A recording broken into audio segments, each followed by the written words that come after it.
Halo guys, kembali lagi di modul ke-6 Crypto Money Psychology. Di modul ke-6 kita akan membahas mengenai bias yang hampir semua orang pernah alami dan mungkin alami sehari-hari, yaitu adalah herding behavior. Saya tidak merasa yang paling bebas dari bias. Karena apa? Karena saya juga manusia. Saya pun juga mengalami yang namanya herding behavior ini. Jadi saya tekankan di sini semua orang bisa mengalami yang namanya herding behavior. Tak terkecuali juga adalah saya. Jadi apa itu sebenarnya herding behavior? Nah, herding behavior adalah suatu kondisi atau keadaan di mana seseorang ini memiliki kecenderungan untuk mengikuti apa yang mayoritas orang lakukan tanpa mereka melakukan suatu analisa mandiri.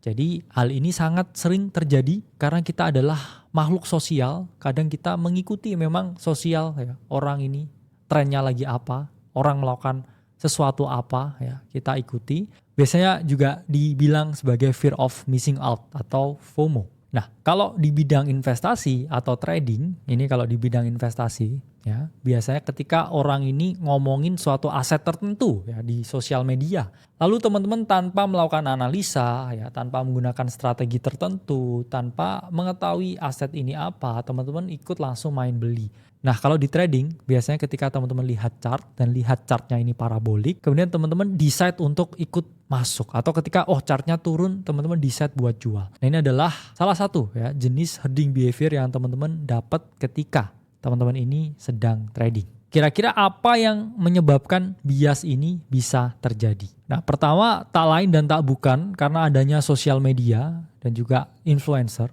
pasti.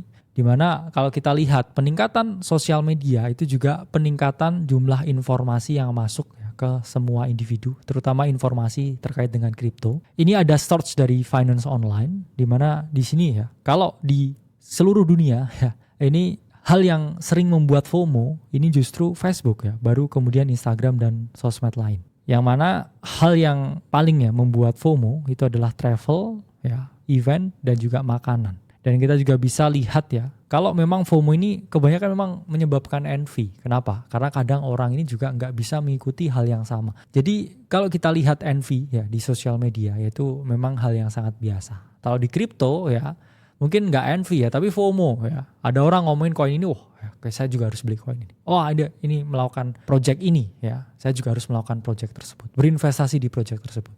Hal ini memang tidak bisa dibendung dengan adanya galore ya of information di sosial media yang mana memang terjadi ya. Sampai detik ini kita bisa melihat fenomena tersebut. Dan kedua ya, biasanya FOMO itu disebabkan karena kurangnya info. Kurang info jadinya FOMO. Dia nggak tahu ya, tapi orang lain ada yang merasa tahu, jadi dia mengikuti orang lain yang merasa tahu. Padahal yang merasa tahu ini belum tentu memiliki info juga ya. Orang yang merasa tahu ini FOMO karena orang lain, orang yang nggak tahu ini FOMO dengan orang yang merasa tahu. Yaitu adalah hal yang terjadi ya di dunia modern sekarang. Oke? Karena kalau knowledge kita itu semakin tinggi, saya gambar kurvanya ya. The more knowledge you know, the more you will not have this behavior ya, atau herding behavior. Semakin kamu tinggi knowledge yang kamu miliki, semakin tinggi pula rational decision yang akan kamu ambil.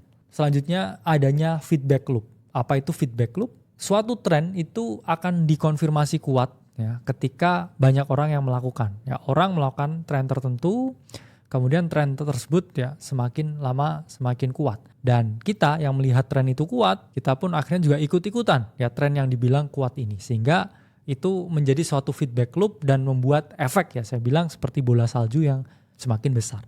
Lalu gimana ya caranya supaya kita terhindar dari bias ini? Nah, pertama adalah perbanyak pengetahuan. Karena orang-orang yang merasa tahu ya ini sebenarnya mereka yang tidak tahu sama sekali.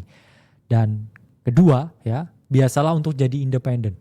Jangan kita ikut analisa orang, tapi kita buat analisa sendiri. Jangan ikutin apa yang saya lakuin, tapi pelajarin mengapa saya melakukan hal tersebut.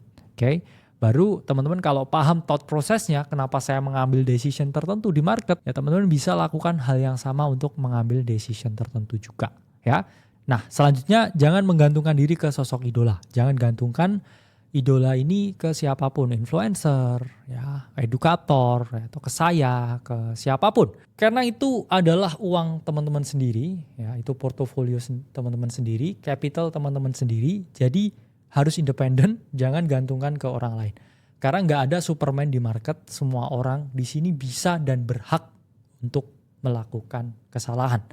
Jadi the only person you can trust is yourself. Oke? Sampai berjumpa di modul selanjutnya.